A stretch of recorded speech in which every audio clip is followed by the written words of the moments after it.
Bispur sier til at han ikke klarer til å uttale seg om talene til berget.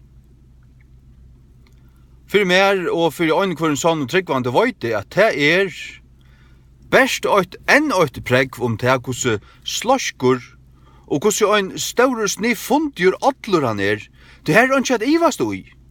Her er ikke at hokse om det som Berger og kvart det og Berger sier rett eller rengt. Og bispor, var han en godstjenare, så har han sagt, ja, men Berger, han vil bare gjøre det som han øyre, det som han øyre gjør, han vil tala Guds ord. Og her har han ikke kommet etter å tolka om at det sint eller ikke, de tingene Berger nevnte, å liva sammen avgifter, til å liva siløse. Guds ord fordømme siløse. Og tvar menn sammen, og tvar koner sammen, ta kalla Guds ord for sodomi, sodom og sint, og god dømte tvar boje for det. Og God sier tverfer i Nye Testamentet at han setter Sodom og Gomorra fram som et firedøme. Han gjør det et eksempel ur tøymon. Fire tøymon som 17 i tøyene for å liva er godlige.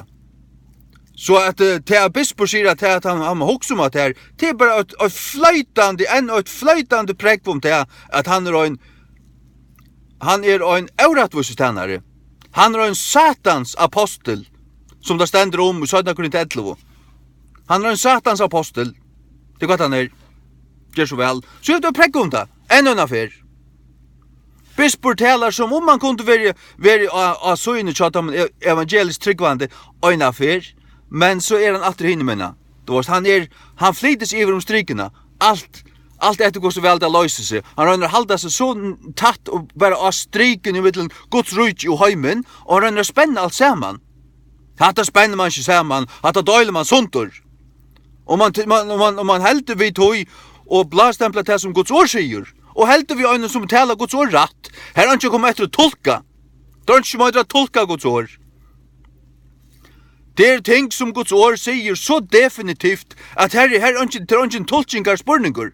Så er det andre ting som er av sinter av grøy, du måste ganska toja